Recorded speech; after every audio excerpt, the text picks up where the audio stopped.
జై హింద్, జై కాంగ్రెస్.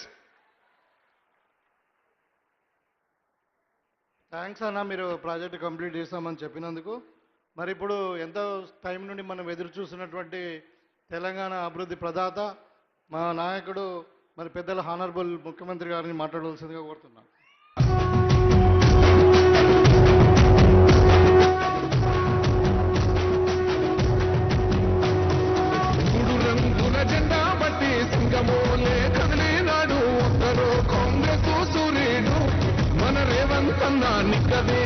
అడిగే మునగాడు వీడు భూమిన వానైతాడు, సాదల ధైర్యం వీడు, దుంగ దొరల వ్రతం పడతాడు. మన రేవంతన్న పేద ఇంటికి పండుగ తెస్తాడు.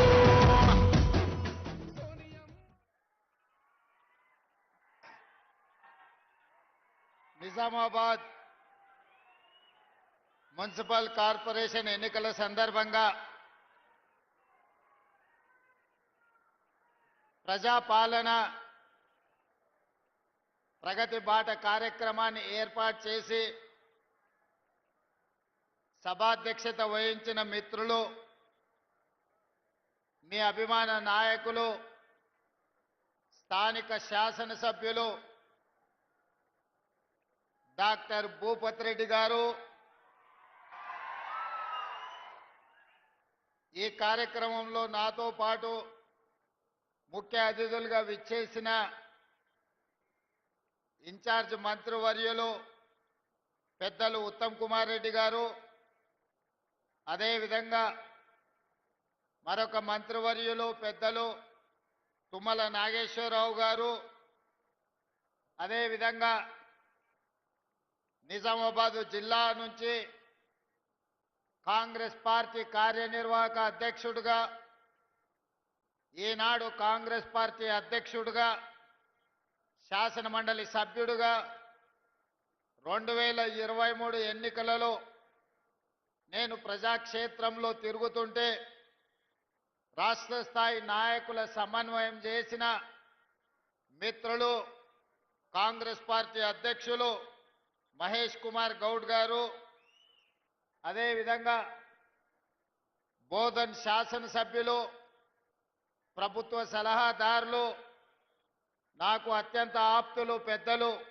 సుదర్శన్ రెడ్డి గారు, అదేవిధంగా తెలంగాణ ప్రభుత్వ సలహాదారులు మాజీ మంత్రివర్యులు మహమ్మద్ అలీ షబ్బీర్ గారు, అదేవిధంగా మరొక ప్రభుత్వ సలహాదారులు హర్కర వేణుగోపాలరావు గారు, శాసన మండలి సభ్యులు బల్మూరు వెంకట్ గారు, అదేవిధంగా నిజాయితీకి మారు పేరు, దాదాపుగా 4 దశాబ్దాలు ప్రజాక్షేత్రంలో ఉండి ప్రజలకు అందుబాటులో ఉండి నిజామాబాద్కే జిల్లాకే వన్నె తెచ్చిన పెద్దలు మండవ వెంకటేశ్వరరావు గారు, అదేవిధంగా రాష్ట్ర మహిళా కమిషన్ చైర్పర్సన్ నేరెళ్ల శారద గారు, మిత్రులు కార్పొరేషన్ చైర్మన్ మాజీ శాసనసభ్యులు మాజీ విప్ ఎరావత్ అనిల్ గారు, కార్పొరేషన్ చైర్పర్సన్ మిత్రులు మోహన్ రెడ్డి గారు, వేదిక మీద ఉన్న ఇతర ప్రముఖ నాయకులు, వివిధ గ్రామాల నుంచి నిజామాబాద్ రూరల్ శాసనసభ నియోజకవర్గం నుంచి ఇక్కడికి విచ్చేసిన వేలాది మంది కాంగ్రెస్ పార్టీ కార్యకర్తలకు, ముఖ్యంగా మా ఆడబిడ్డలకు ముందు వరుసలో ఉండి మా ఆడబిడ్డలు ఈరోజు ఇక్కడ అందరూ హాజరయ్యి, అదేవిధంగా కాంగ్రెస్ పార్టీ జిల్లా అధ్యక్షులు నాగేష్ రెడ్డి గారు అందరూ కలిసి ఇంత బ్రహ్మాండమైన కార్యక్రమాన్ని ఏర్పాటు చేసి ఈరోజు నిజామాబాద్ మున్సిపల్ కార్పొరేషనే కాదు 7 మున్సిపాలిటీలలో కాంగ్రెస్ పార్టీ జెండాను ఎగరవేయబోతున్నామని చెప్పినందుకు మీకు అందరికీ మనస్ఫూర్తిగా ధన్యవాదాలు, కృతజ్ఞతలు తెలియజేస్తున్న మిత్రులారా, ఇవాళ ఈ నిజామాబాద్ జిల్లాకు ఒక గొప్ప చరిత్ర ఉన్నది. ఈ చరిత్ర గురించి ఈరోజు మనం మాట్లాడుకోవాల్సి వస్తే నా తెలంగాణ కోటి రతనాల వీణాని నినదించిన దాశరథి ఈ నిజామాబాదు గడ్డ మీద పుట్టిన బిడ్డ. ఇక్కడి జైల్లో నుంచే ఆనాడు ఆ నినాదం అందించారు.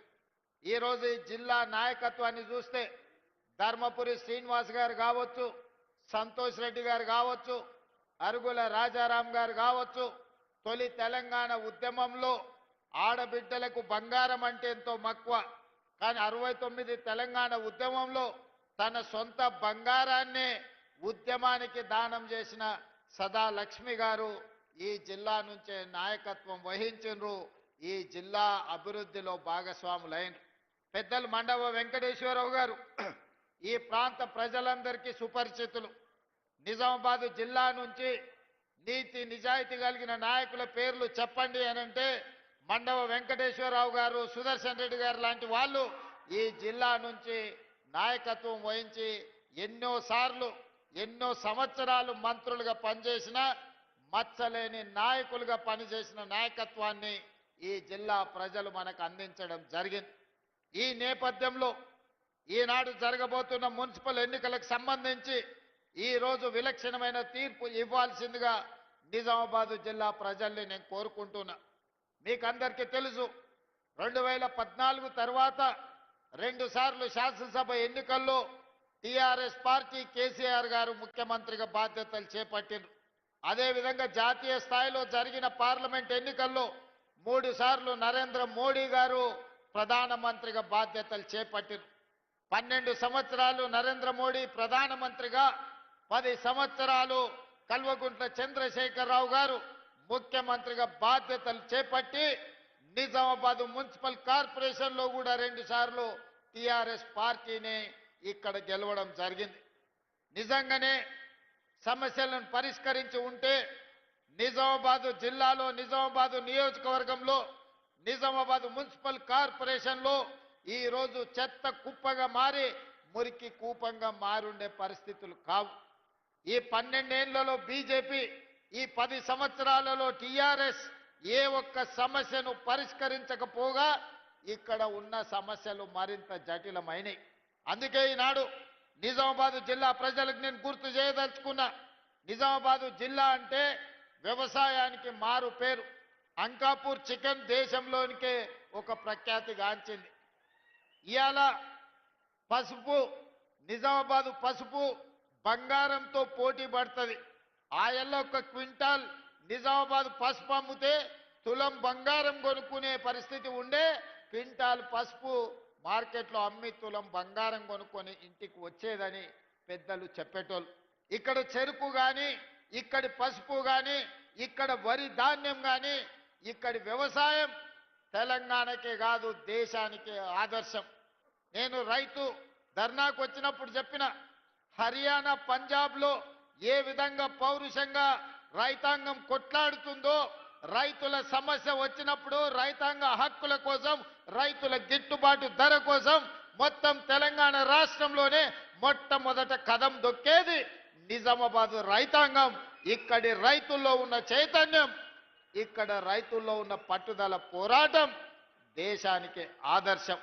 అందుకే ఈనాడు రైతాంగ పోరాట పటిమ ఉన్న, ఈ ప్రాంతంలో గొప్ప నాయకత్వం ఉన్న కాంగ్రెస్ పార్టీ ఈనాడు గెలవాల్సిన అవసరం ఉన్నది. ఆనాడు ఎట్లయితే డాక్టర్ వైఎస్ రాజశేఖర రెడ్డి గారు, డి శ్రీనివాస్ గారి నాయకత్వంలో వాళ్ళిద్దరి జోడీలో 2004, 2009 ఎన్నికల్లో కాంగ్రెస్ పార్టీ అధికారంలోకి రావడం మనం కళ్ళతో చూసినాం. అందుకే ఈనాడు ఖచ్చితంగా నేను ఈ వేదిక మీద నుంచి తెలంగాణ సమాజానికి మాట ఇవ్వదలుచుకున్నా, 2023 ఎన్నికల్లో నేను పిసిసి అధ్యక్షుడిగా, మహేష్ గౌడ్ గారు కార్యనిర్వాహక అధ్యక్షుడిగా 2023 నాడు కాంగ్రెస్ పార్టీని అధికారంలోకి తీసుకొచ్చినాం. మళ్ళీ 2029లో మహేష్ గౌడ్ గారు పిసిసి అధ్యక్షుడిగా, నేను ముఖ్యమంత్రిగా, ఆనాడు డాక్టర్ వైఎస్ రాజశేఖర రెడ్డి, ధర్మపురి శ్రీనివాస్ గారు రెండవసారి ఏ విధంగా కాంగ్రెస్ను అధికారంలోకి తీసుకొచ్చిండ్రో మళ్ళీ తెలంగాణ రాష్ట్రంలో రెండవసారి అధికారంలోకి తీసుకొచ్చే బాధ్యత తీసుకుంటాం. నేను పిసిసి అధ్యక్షుడు కాకముందు ఈడ రైతుల సమస్యల మీద నన్ను ఆహ్వానించి ఇక్కడ ఒక కార్యక్రమాన్ని ఏర్పాటు చేసింది. దారెంబట వేలాది మంది రోడ్ల మీదకి వచ్చి స్వాగతం పలుకుతే మధ్యాహ్నం 12కి